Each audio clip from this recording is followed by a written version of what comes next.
Welcome, everyone. Welcome in the chat group as well. I see. Oh, good. Chairman, if you could mute yourself until we start. So good morning, good afternoon, and good evening, everyone. It's a real pleasure to welcome you back to our webinar series. This is the fourth edition of the AI and Elections series. Whether you're joining from an EMB, government, civil society, technology sector, academia, international community, or from our Women's Leadership Academy, thank you for being here with us today. The strong turnout, as you see, is a reflection of the importance of this topic and of its both opportunities and risks, and why all of you are keenly here to know about the publication and to hear from our distinguished panel of speakers. Many of you have been part of this community for several years. You may recall that this began during COVID, when electoral authorities around the world were navigating that unprecedented challenge, looking to one another for practical solutions. And what emerged was much more than a webinar series. It became really a trusted community of practitioners willing to share experiences openly, to learn from one another and tackle difficult challenges together. And in 2024, we shifted the focus of this series to this topic of today, AI and elections. We did so because the questions coming from the electoral community at large were changing. Increasingly, we were being asked not only whether AI was affecting elections, but how institutions should respond. Where can AI genuinely strengthen electoral administration? What risks need to be managed? How do institutions innovate while protecting trust, integrity, inclusion? Those questions have become even more urgent over the past year. So this publication is a direct response to those conversations. It brings together what we are hearing from electoral authorities on the ground with the experts, practitioners, researchers, technology partners that we have also on the panel today to provide practical guidance for institutions navigating this rapidly evolving landscape. It is about helping EMBs move from curiosity to informed institutional decision-making, or what the title of the publication being launched, From Promise to Practice. We are particularly honored to have our Undersecretary General Rosemary DiCarlo, who is also the UN system's focal point on elections, opening today's discussion. She'll be followed by Sarah Lister, the co-director of UNDP's Governance, Rule of Law, and Peacebuilding Hub that oversees UNDP's electoral assistance programming. With that, it is my pleasure to invite our Undersecretary General Rosemary DiCarlo to deliver her opening remarks. Thank you very, very much. It's a pleasure to be with you all today. I'd like to begin by thanking those who contributed to this publication on artificial intelligence and elections, especially our colleagues at UNDP and the author Ajay Patel. I also welcome our speakers and panelists who will bring practical perspectives to today's discussion. Now, this work reflects the strong partnership between UNDP and DPPA's Electoral Assistance Division. Our primary purpose is to help ensure coherent, effective, and impartial electoral support to member states. And we do this by providing direct support to countries at their request. We also produce resources such as this publication, which are intended to assist electoral authorities, policymakers, and practitioners as they make critical decisions about their electoral processes. Colleagues, elections remain vital expressions of sovereignty, legitimacy, and public trust, but the context is changing quickly. Artificial intelligence is already shaping elections. It affects the information environment in which voters make decisions. It affects how institutions communicate with the public, and increasingly, the work of electoral management bodies. So the question is not whether elections will be affected by AI. They already are. So the question is how we respond together. Now, for the UN, the approach is clear. AI must be used carefully, responsibly, and with safeguards. Human rights must come first. Privacy and data protection must be upheld. Inclusion must be central. Transparency and accountability must guide decision-making, and human oversight must remain essential. AI adoption in elections must also be practical, and that's why today's publication matters. Now, the publication offers timely guidance on one of the most important emerging issues facing electoral institutions today. It helps move the discussion from broad principles to concrete choices. It is not an endorsement of AI for every context. It's a resource for electoral management bodies as they consider whether, where, and how AI may be used responsibly. It also connects to broader UN work on AI governance, including the Global Digital Compact and its vision of an inclusive, safe, and secure digital future. Ultimately, elections depend on trust in information, institutions, procedures, and outcomes.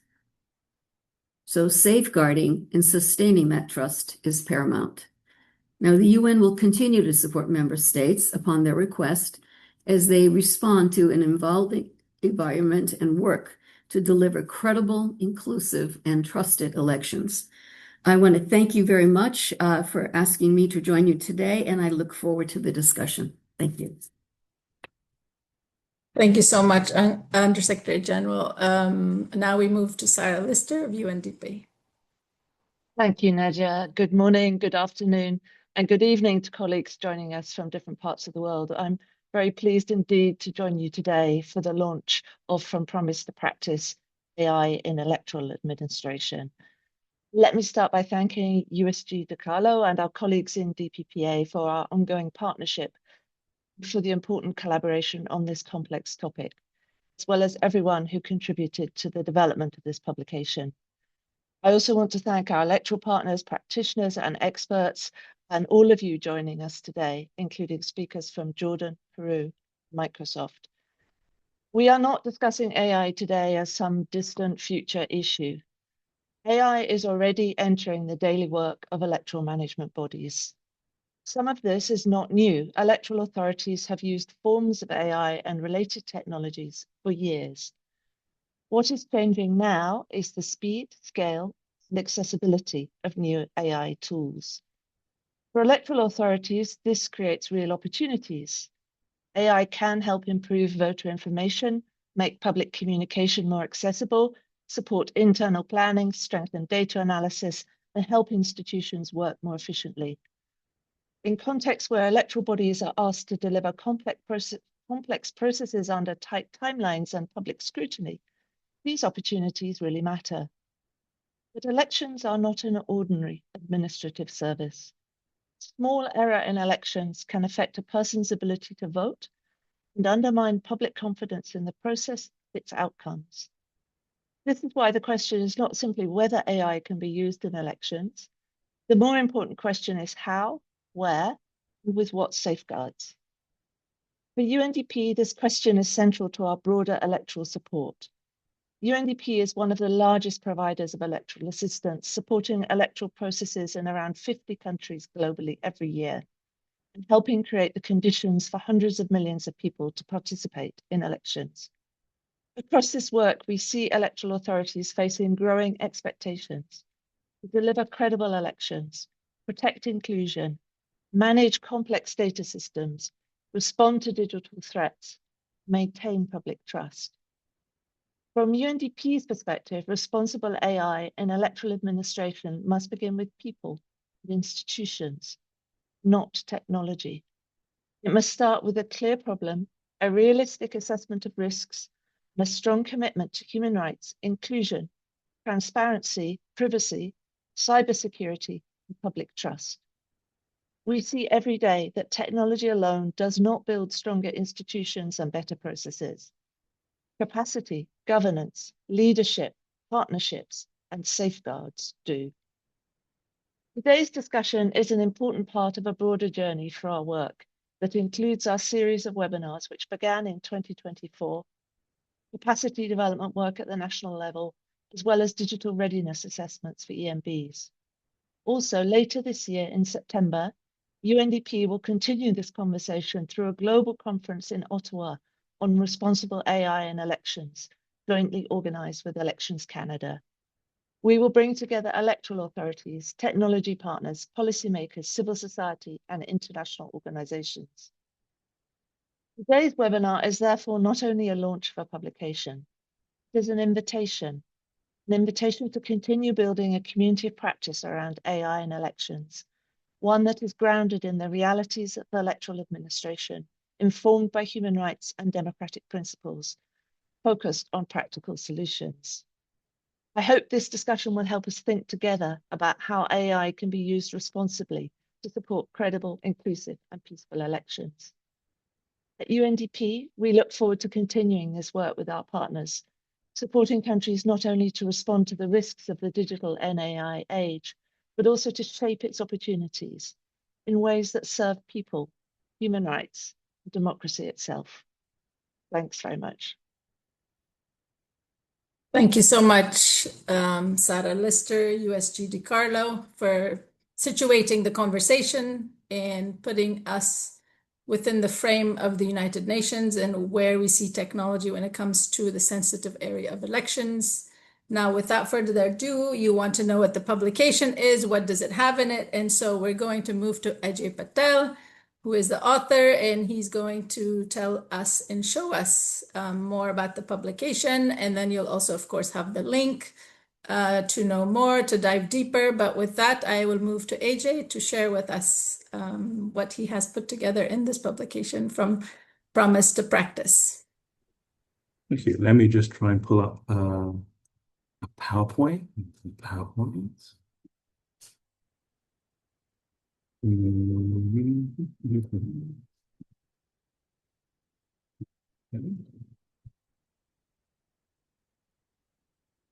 Naja, can you see that? Yes, if you can put it in full view. Yes, good. Good morning. Thank you, Naja. Thank you, Director Lister. Thank you, USG DiCarlo, and thank you all for joining.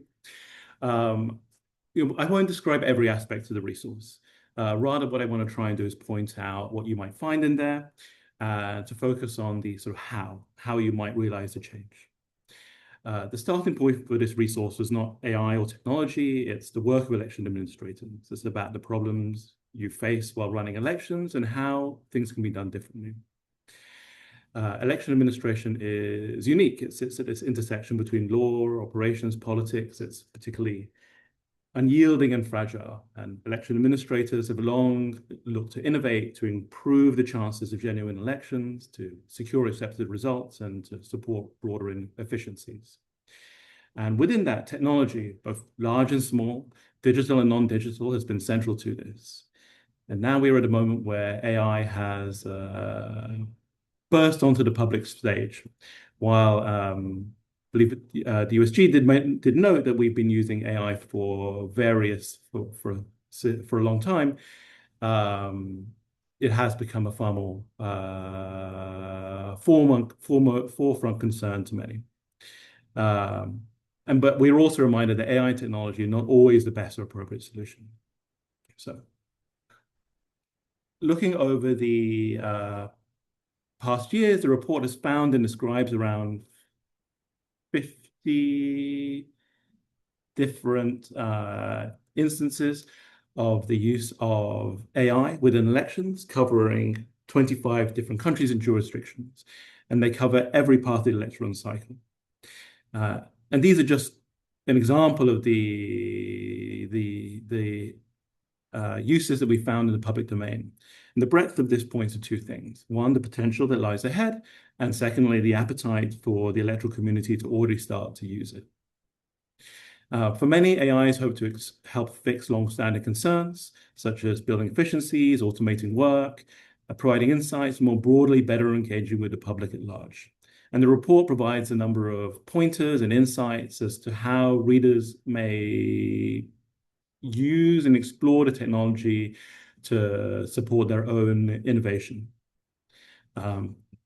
It's also expected that the challenges administrators are going to face as a function of AI will change. So with AI becoming a larger part of the way that the world and voters and political parties operate, there will be a new set of concerns. So AI-driven disinformation and hate speech has been an early instance of this, and one of which I believe the election community was amongst the first and most acutely affected by. AI and cybersecurity is becoming into focus and becoming a more clear and imminent concern. And more broadly, as people start to use AI and chatbots, voters in their public life to create political views and to automate their work, there'll be new dynamics, and issues based on AI are likely to benefit from AI in the response. So if we know the community wants to use AI, I guess the next question is, what will make AI succeed?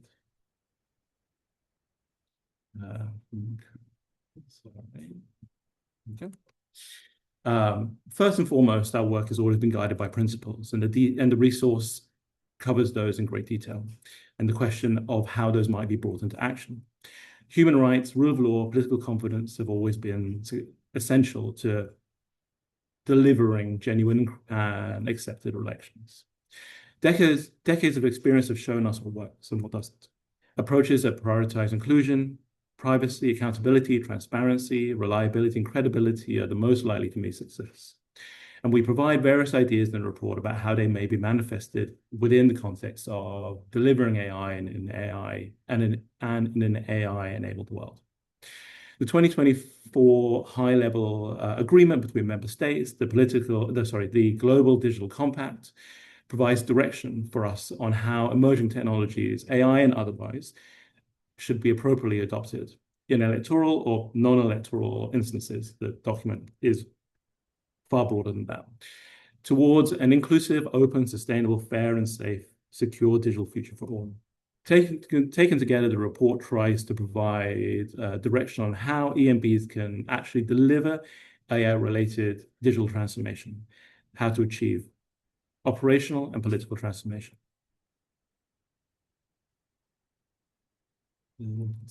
Okay. The basis for UN electoral assistance has always been normative, not prescriptive. In respect of national authorities, a recognition of the variety of ways elections are run in different countries, and the countries have their own approaches, laws, standards.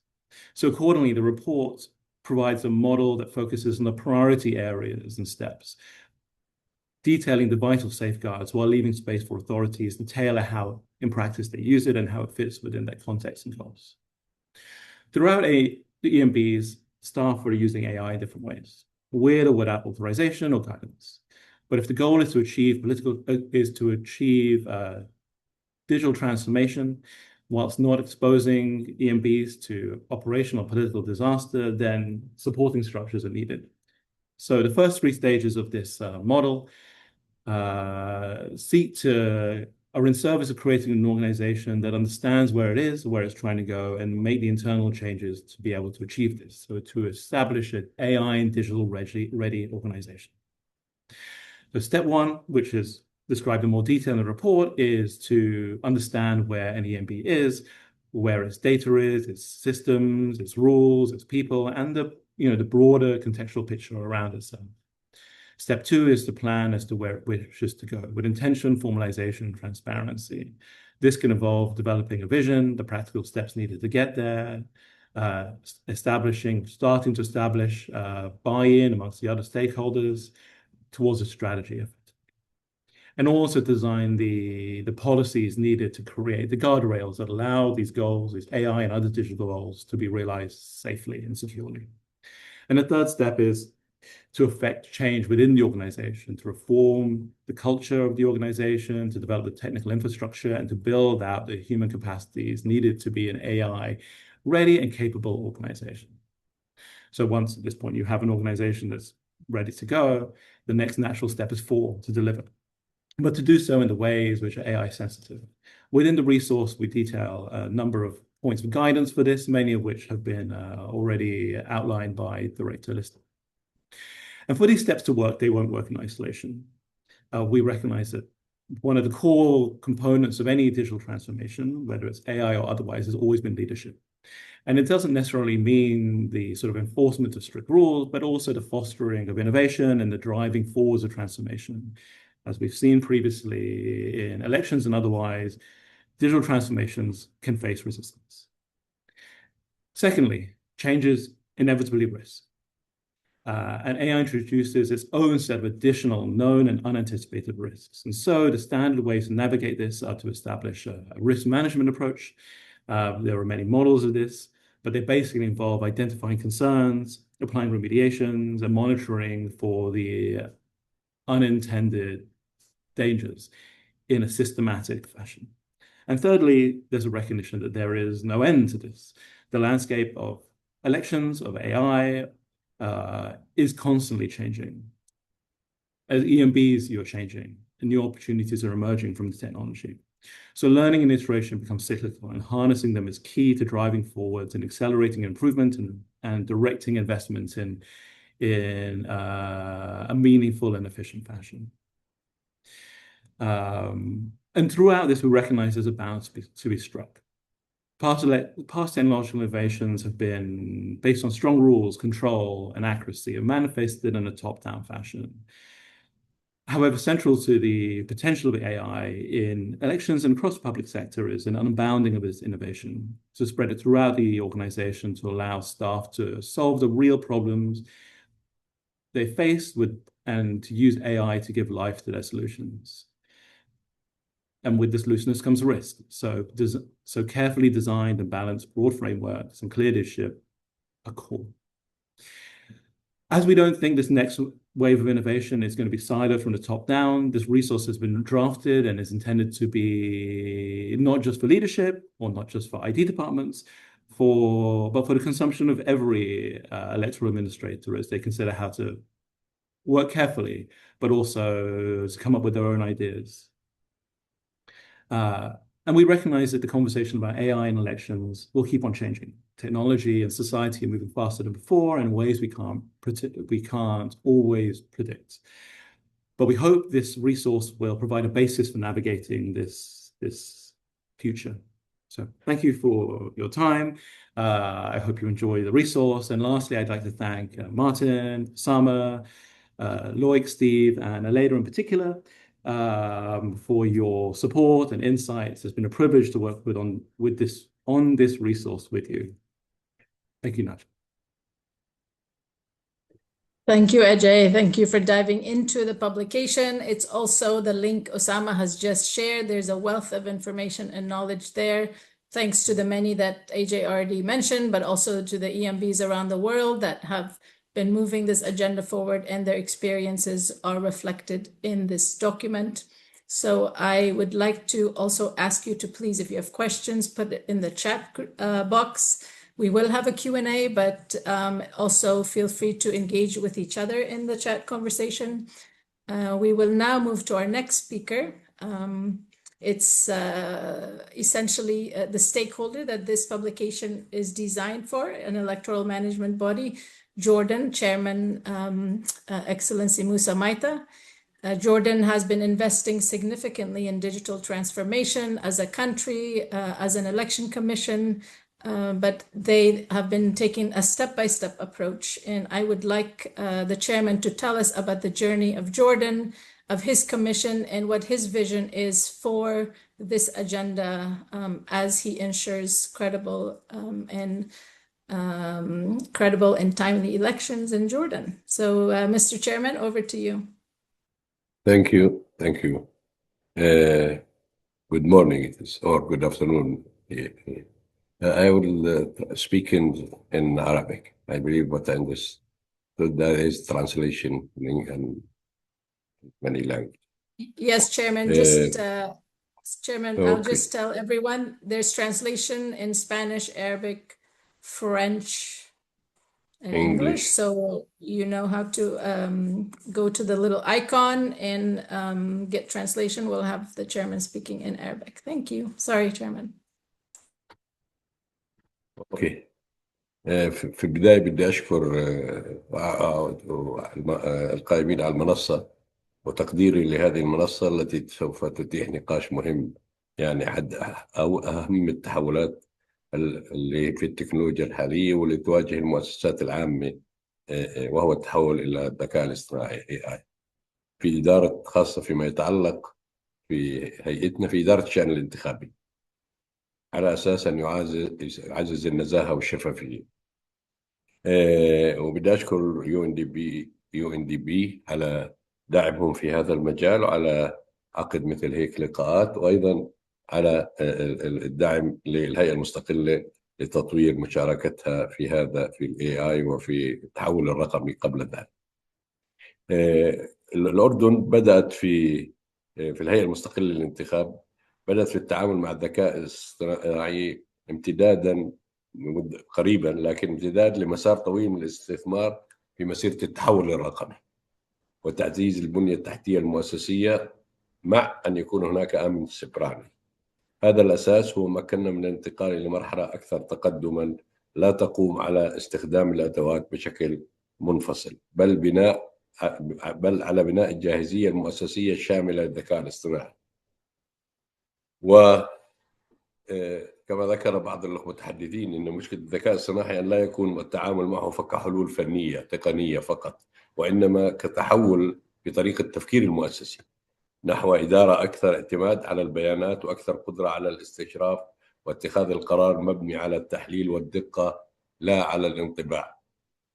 وقد بدأنا فعليا في توظيف بعض تطبيقات الذكاء الاصطناعي في مجالات متعددة، من أبرزها دعم التوعية والتثقيف الانتخابي قبل الانتخابات، تطوير مواد إعلامية، إضافة إلى مساهمة في رصد خطاب الكراهية والعنف الانتخابي ضد المرأة في وقت الانتخابات النيابية قبل عامين. وهذه الاستخدامات رغم أهميتها تمثل مرحلة أولى، ما زلنا أمامنا أن نعمل عملا كبيرا طويلا للانتقال إلى مرحلة أشمل وأكثر تكاملا. هناك يجب أن تكون هناك جاهزية، والتي نسعى للهيئة داخل الهيئة على أن تكون متوفرة. 6 أبعاد. أولا، القدرات البشرية، وهي الأهم، من خلال بناء مهارات متخصصة في مجالات البيانات والذكاء الاصطناعي وسد الفجوات التقنية داخل بعض الوحدات. وهذا يحتاج إلى تحول جماعي تقريبا في كل المؤسسة وليس فردي. يعني لا يجوز أن يكون هناك خبراء كما نتعامل مع جهاز الحاسب الإلكتروني كموظف أو في أي مجال، يجب أيضا أن نتعامل مع هذه القضية. 2، البيانات والبنية التحتية الرقمية عبر تطوير أنظمة متكاملة لإدارة البيانات، بما يتيح التحليل الفعال واتخاذ القرار مبني على الأدلة العلمية، على الحقائق في النهاية، ليس كما ذكرت سابقا على الانطباع. الأمن السيبراني، من أجل أن يجب أن يكون هناك، وأن يثق المواطنين والمؤسسات أن هناك أمن حقيقي يحفظ هذه الداتا، المعلومات، ويمنع أي جهة تدخل فيها. الحوكمة والقيادة، لضمان إطار إخلاقي واضح يحكم استخدام الذكاء الاصطناعي ويعزز المسائل والشفافية. العمليات الداخلية، حتى نعمل على الانتقال من النماذج التقليدية للرقابة إلى نماذج أكثر. لا، وهذه الأبعاد طبيعي لا يستطيع عملها كل واحدة على حدة، هي مترابطة، يجب العمل معها جميعا يعني، وأن تكون هناك ترابط في ذلك. أيضا في بعض التحديات اللي موجودة بنقص تخصصات هذه التقنية الدقيقة، يعني رغم الكلام الكبير عليها، إن ما زالت حتى في الأردن يعني نسبة، هناك لا يوجد خلينا نقول هناك فئات واسعة في الجامعات أو في الأكاديميات تستطيع أن تتعامل مع هذه القضية، وهذه قضية يعني إحنا بنلاحظها هون في الأردن. لهذا نحاول أن نخلق شراكات مع الجامعات، مع مؤسسات المجتمع المدني والقطاع التكنولوجي. أمر ضروري، بدون ذلك لا يمكن التعلم ولا يمكن الاستفادة وتطوير أنفسنا.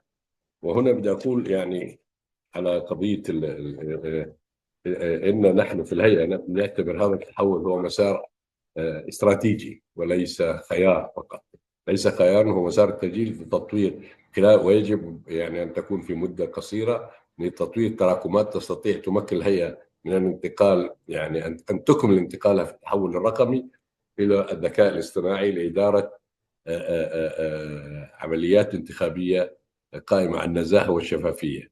وأنا بدي أقول شيء، يعني هذه الذكاء الاصطناعي يمكن يعني لحد أن خلق كيفية في قضية تحدي وكبير، وهو خلق ثقة وإقناع المواطن بأن هذا الذكاء الاصطناعي لن يكون وسيلة سلبية، بل يكون وسيلة إيجابية، لأن هناك من يعتقد أنه هذا سوف يفتح المجال للتدخل الرقمي بدون أن يكون حسيب على من يتدخل أيضا في الذكاء الاصطناعي. قصة هو زي قصة الدكتور يجي له فرانكشتاين، يعني في جهتين الشريرة هذه قضية بتحتاج إلى التدرج في التعامل مع العمليات الحقيقية للعملية الانتخابية بتدريج، بحيث يكون هناك كسب ثقة المواطن وإقناعه بأن هذا هو في صالحه، ويساعد أيضا على أن يكون على النزاهة والشفافية، وأن يكون خيارات المواطنين هي الناتجة في صناديق الاقتراع أو في النتائج، وليس تدخلات بغض النظر شنو. هذه قضية أنا بعتقد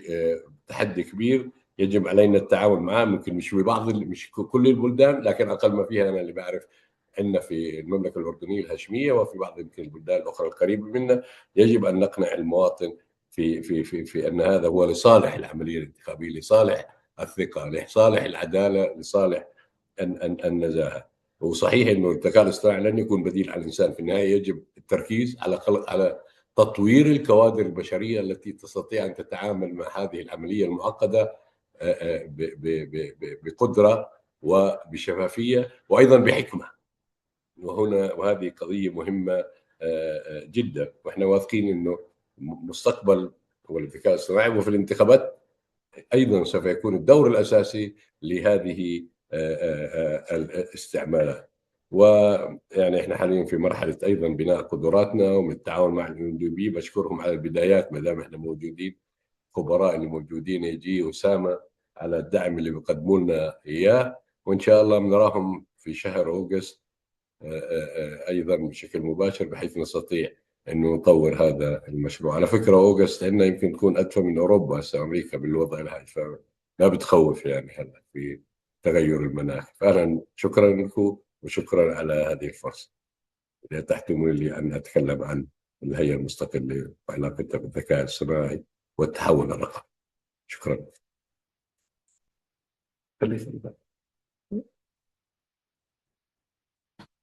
Thank you very much, Chairman.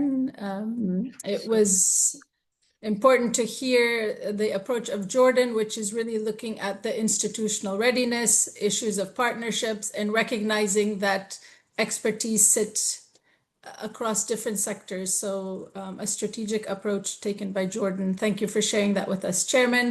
Now we'll go to another election commission. Now we have Ms. Estela Marina Lopez Burga. She is the International Cooperation and International Relations Coordinator at Peru's National Elections Board. She is a lawyer, and her work focuses on promoting international cooperation and knowledge exchange to support innovation and modernization in electoral administration. Ms. Burga, from Peru's experience, please share with us, and this is also a question coming from the audience, where do you see AI being most useful for electoral administration, whether it's in improving operations, managing information, supporting oversight? Can you provide some examples of areas where you have already started deploying AI in your work? Yes, thank you, Nadia, for the question. Good morning, good afternoon, good evening with everyone.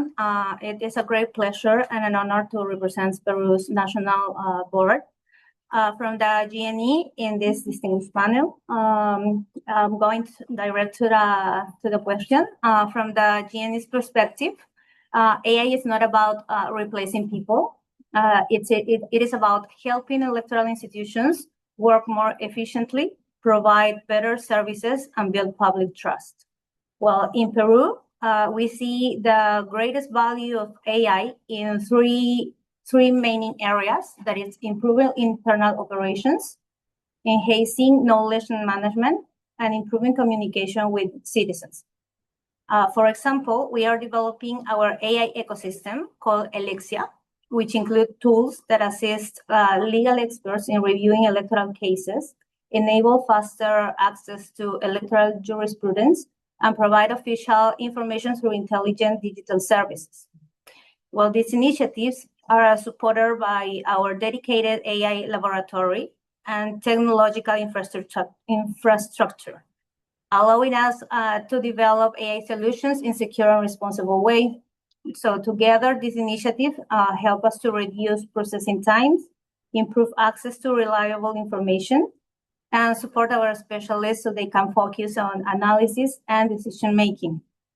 So ultimately, our objective is not simply to adopt new technology, but to build more efficient, transparent, and citizen-centered electoral administration while ensuring that human oversight remains at the heart of every important decision. Thank you.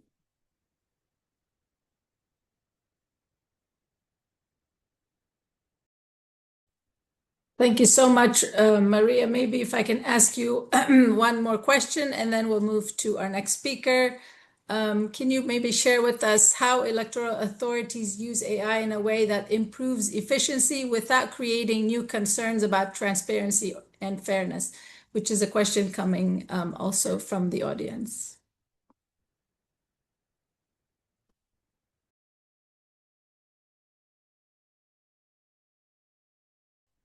Yes, sorry, I have a problem with the mic. Yes, sure. I believe efficiency should never come at the expense of transparency, fairness, or public trust.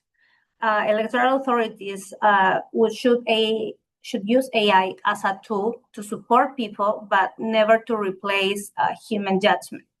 So in our view, responsible AI requires three key principles. For us is human oversight, transparency and accountability, and strong information security. At the GNE, these principles guide the development of our all AI initiatives. We ensure that important decisions remain under human responsibility, while AI helps us improve efficiency, facilitate access to information, and deliver better public services. So our goal as institution is clear. Technology should increase confidence in democratic institutions, while the responsibility for every important decision always remains with people. Thank you.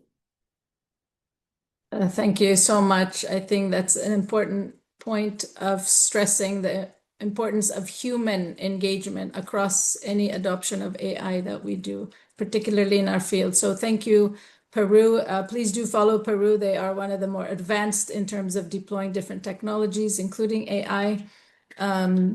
So we continue to hear from them in various communities. But thank you today to Ms. Purga for sharing that. We move now to our final speaker, and then we'll do a moment for Q&A because there are some questions that are coming in.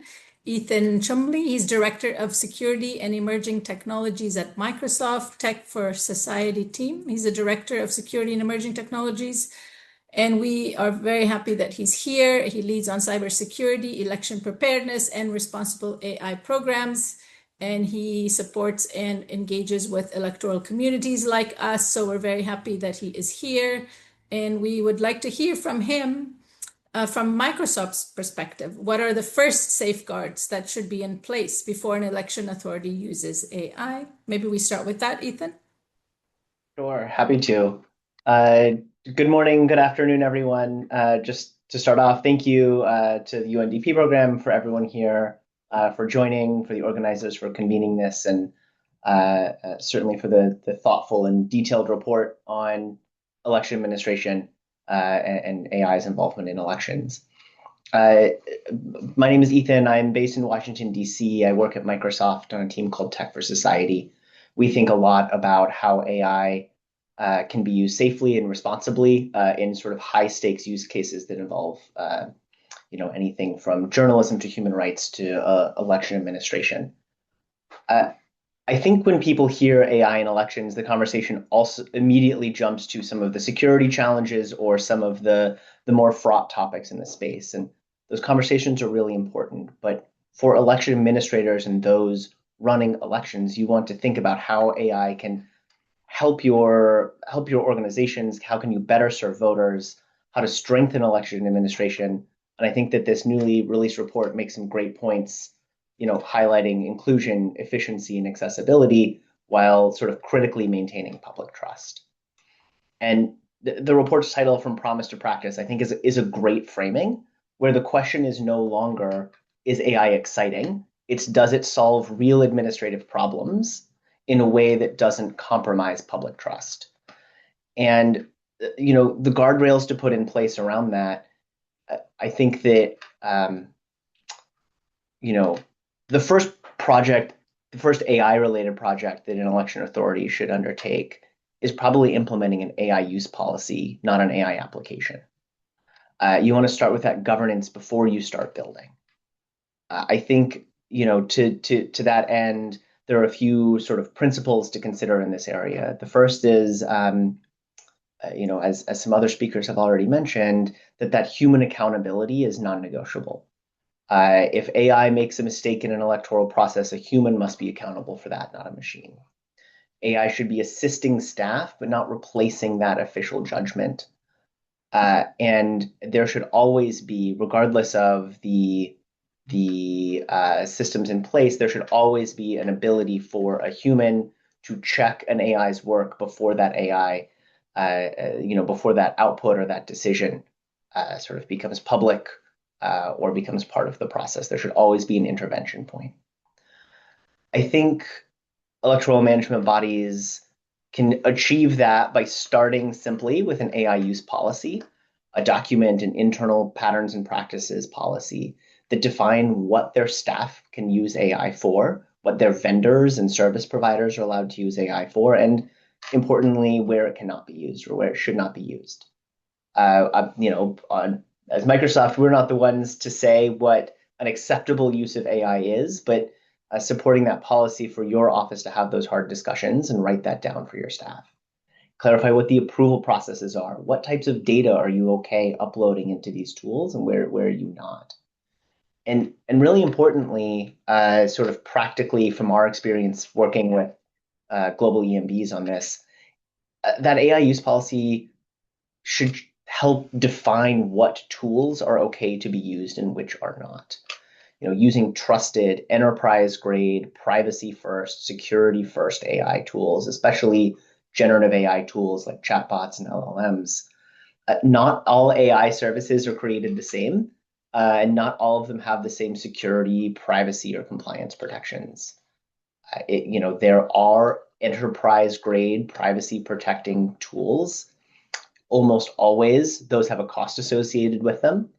Almost always, the free version of the tool does not have the same security guarantees that the more enterprise tiers are.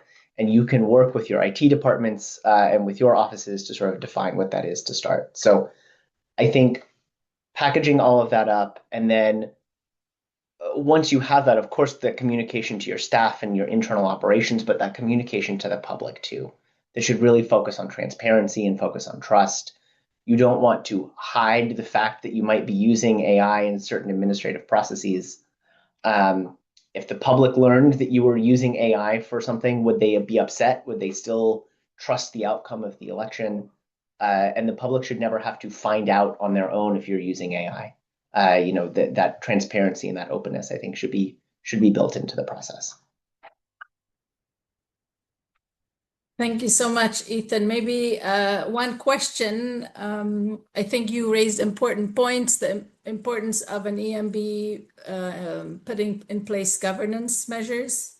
But we see AI is evolving much faster than electoral institutions can adapt.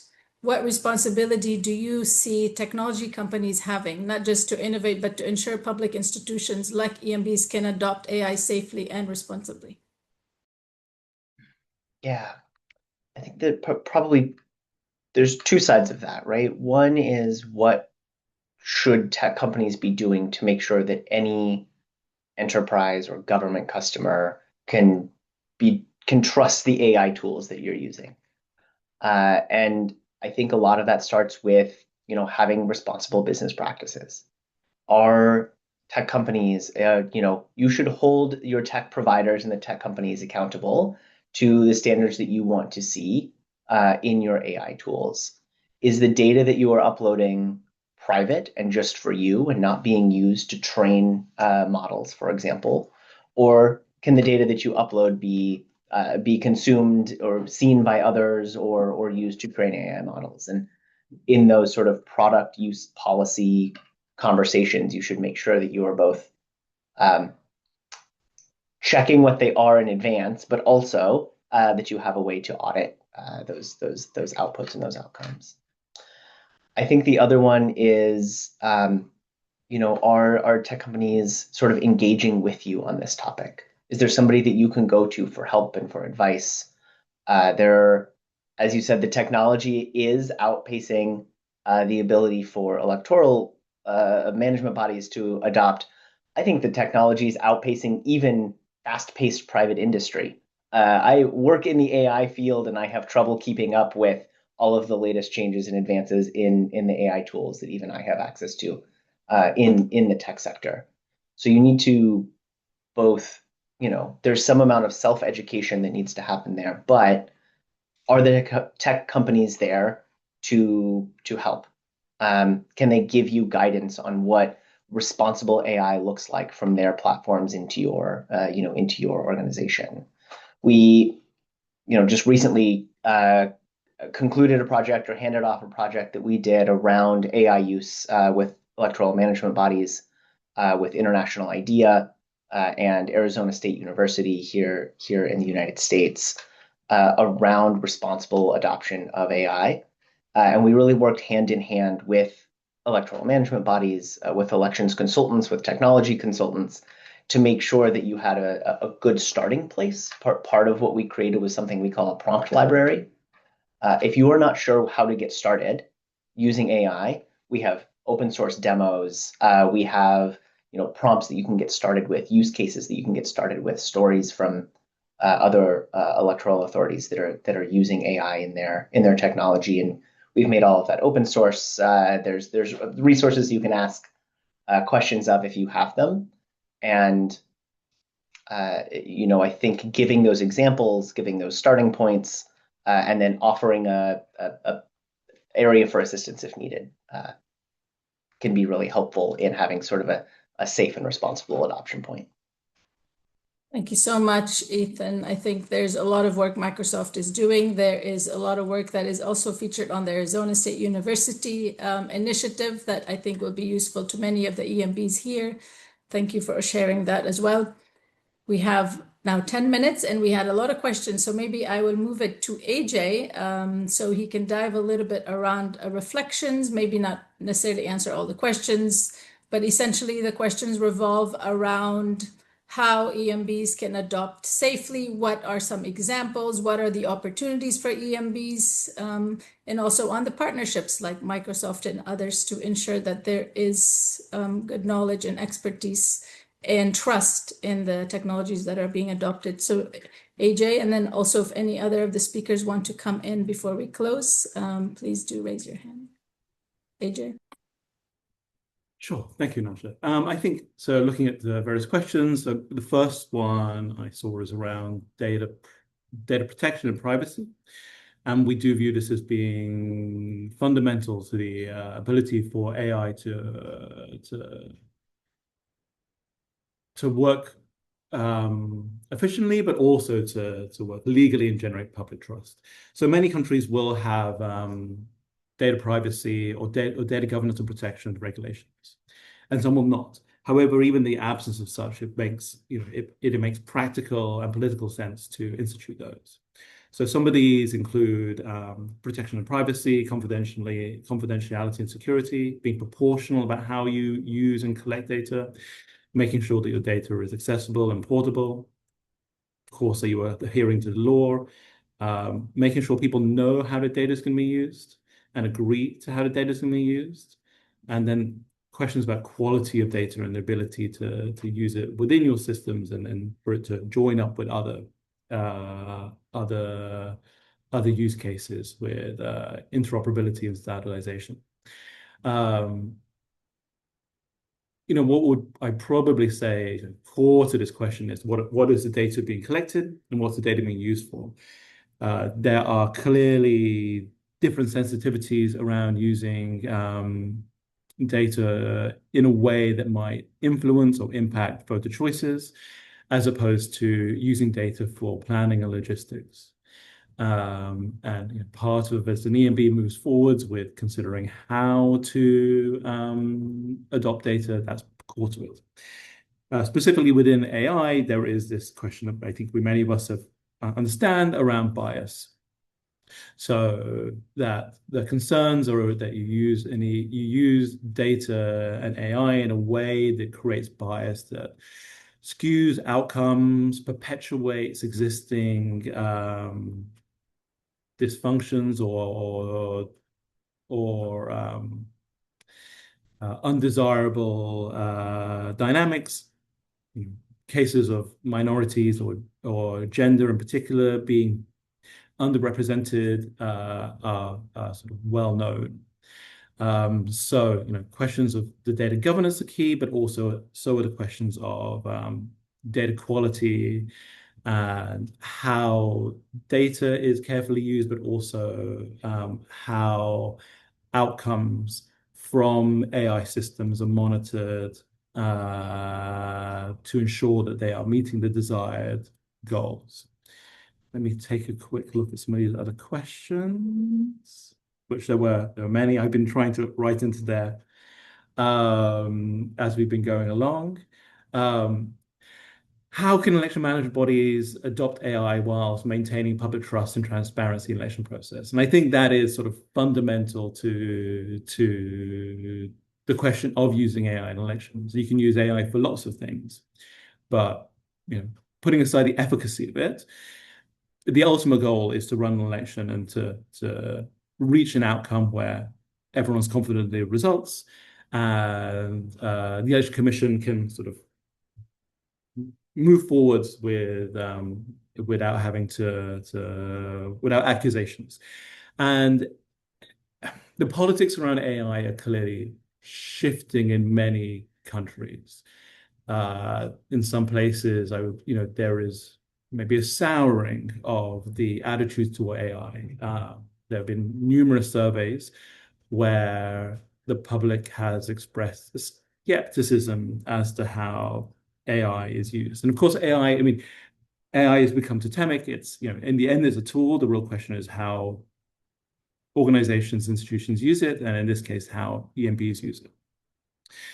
I'd also say that, for election management bodies, AI, the use of technology has been long a question as to how do we do it? How is it used whilst building trust, whilst not undermining trust? And there, of course, that comes down to a question of approach, I'd primarily say. So we come down to, what's the need? What are we trying to address? Is AI a good tool for fixing that need? Can you build a consensus around it? That's something for EMBs to be able to assess in a structured manner. What are the dynamics in the country? Is it going to be accepting of AI use, and what's that use going to look like? And then transparency becomes like primary. What transparency looks like, and this refers to another question, can differ. Within the report and within the compact and other resources, our general approach is you default open. You try to be transparent as possible. You try to use technologies that are be open sourced or at least auditable.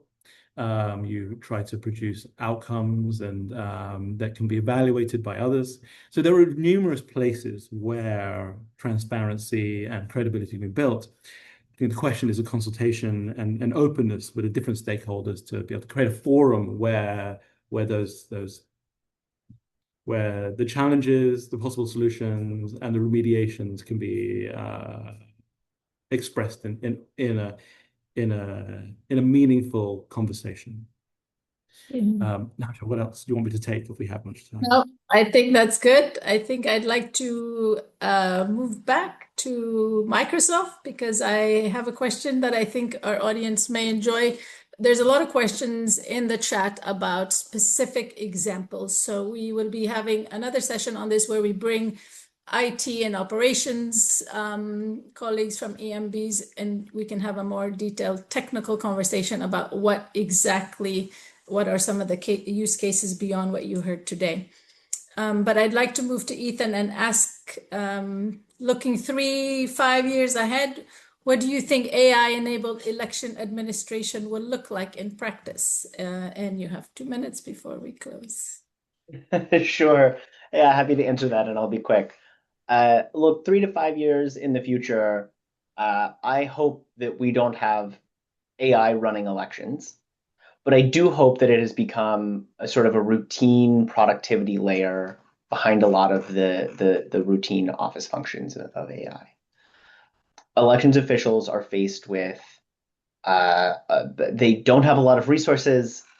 They are oftentimes understaffed, and they have a lot of routine data-driven tasks. And routine data-driven tasks are what AI is incredibly good at. So I think in a future state, a couple years from now, once folks have sort of responsibly adopted, I think we will start to see more personalized voter services, things like translation services or auditing of the materials that you have in place today can be made very simply by AI. Even things like the poll worker training manuals or election worker training manuals can be audited today and edited for certain reading levels, for certain technical fluencies, and sort of adjusted. And I think we've seen sort of some preliminary success with that. I think we're going to see sort of in the not so far future, maybe that this is a topic in many industries as well, but you might start to see an AI colleague.